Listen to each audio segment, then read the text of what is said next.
Welcome to Women and ADR podcast. I'm glad to have you all with us.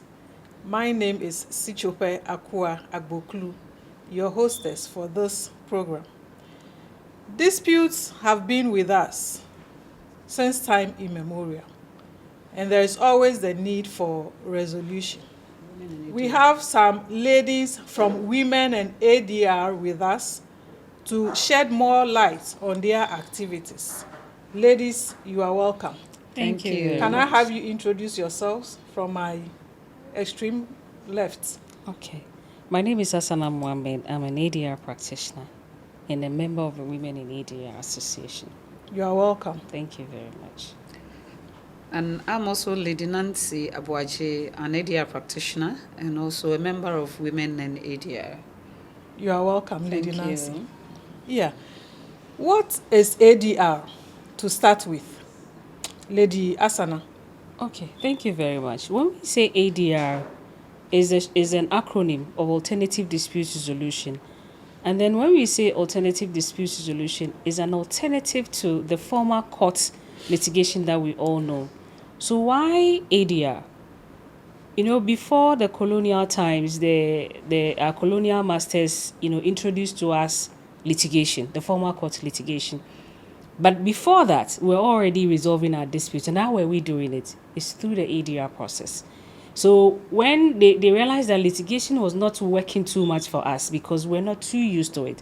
And the formality of it, the language and everything was too difficult for our people. So they went back again and came back to us with ADR, but in a formalized way.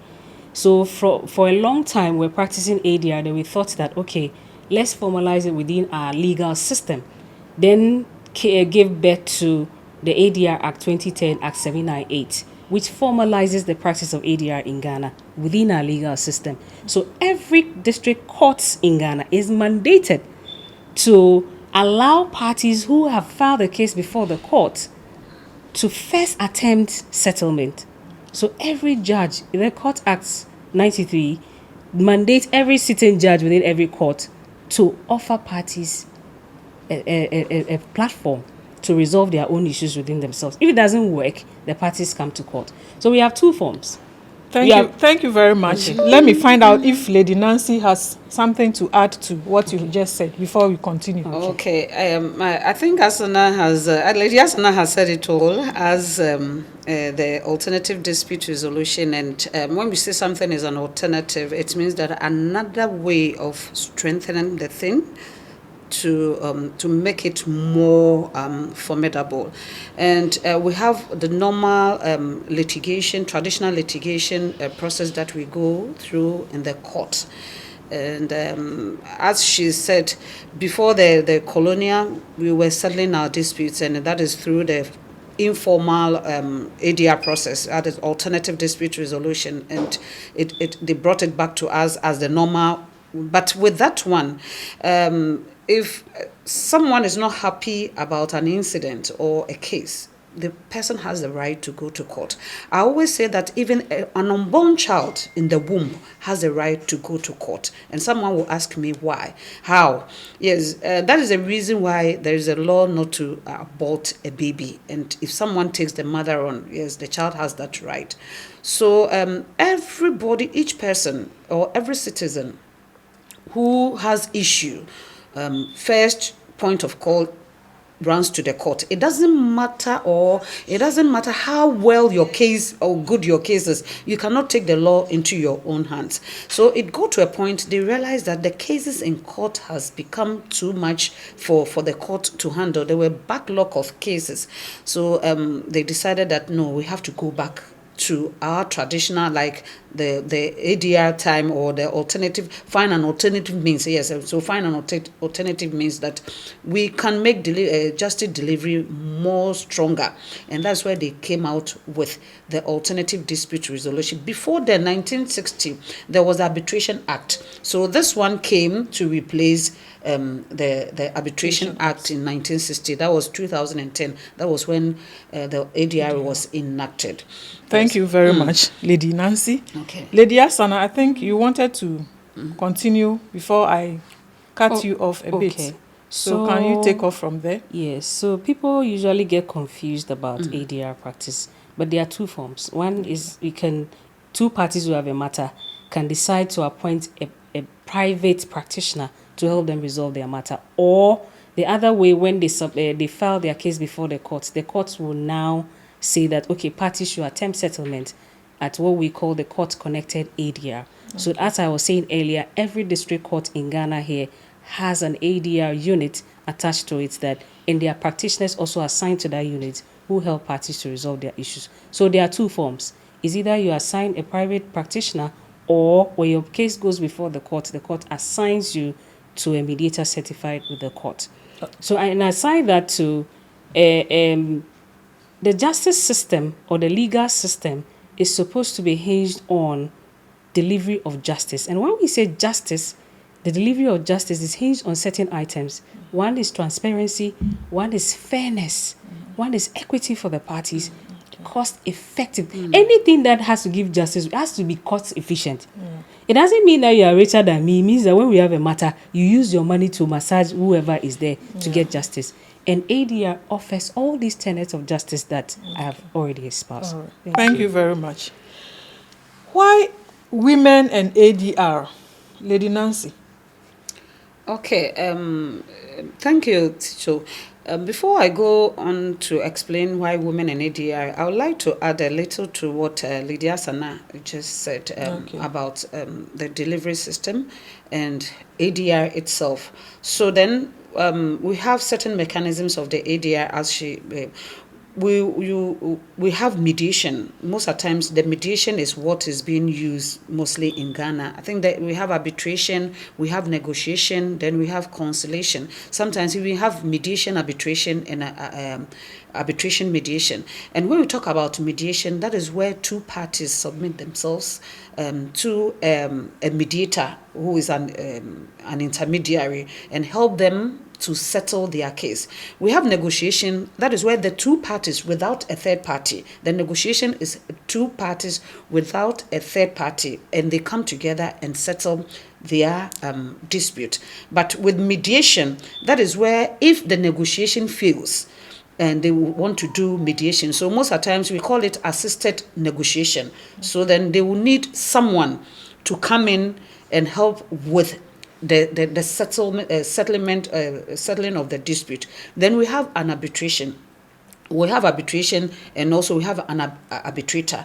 And with arbitration, they work like the judges, because they can tell you your case is right or your case is wrong, or you've win or you've lost, or those things.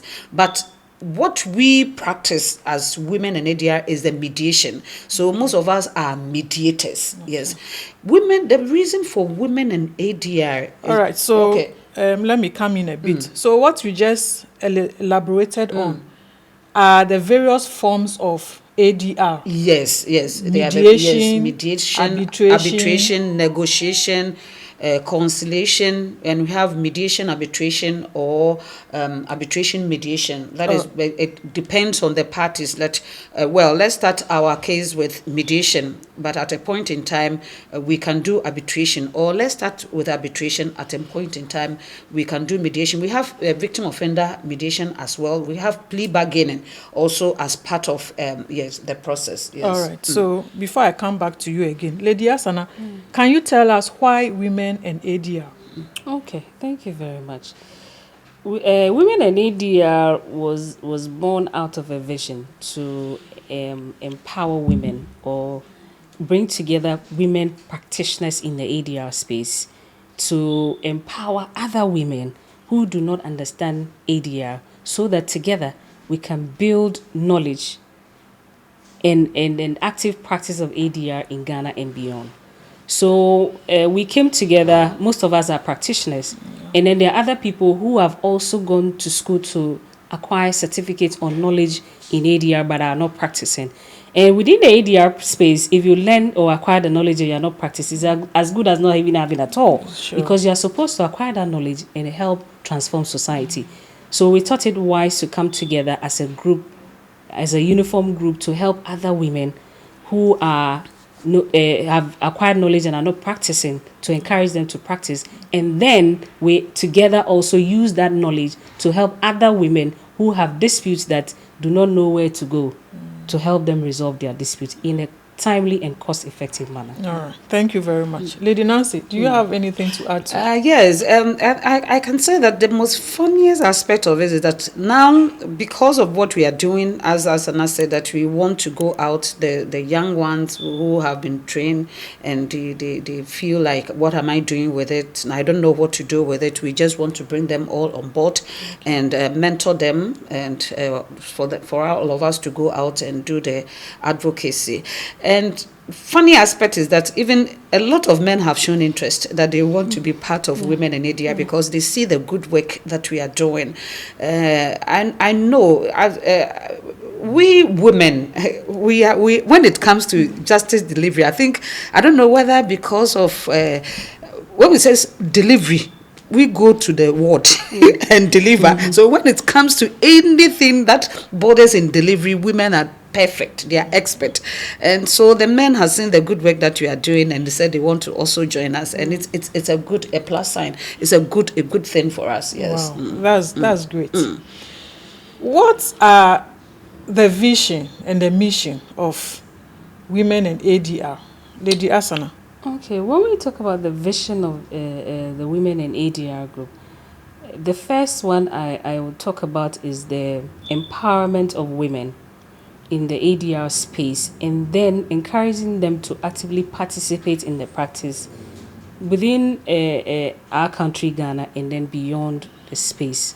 And then when it comes to our vision our mission, we are looking at encouraging more women to come into the space, and then helping them to help others in the facilitation of dispute, so that together we can create a society that we say we cannot resolve everything, but almost a problem-free society. Okay. Lady Nancy, yes. Anything to add? Yes, with the vision and the mission, as she said, is more of education, and we are coming out. So we are urging all the young ladies who have been trained in ADR especially, and also any lady who is interested in doing ADR or practicing ADR can come on board for us to all go out and do the advocate for especially women who are vulnerable. And also the men who are interested and want to join, you are welcome. Yes, because it's for one goal. Yes, it's for one goal, justice delivery, and good one. And that is what we want to advocate. So it's good. Thank you all viewers for partaking in this discussion. This is where we draw the curtain for this session. Thank you, my panelists, Lady Asana, Lady Nancy, for coming. If you wish to contact Women in ADR, the following numbers are available: 027 809 8704.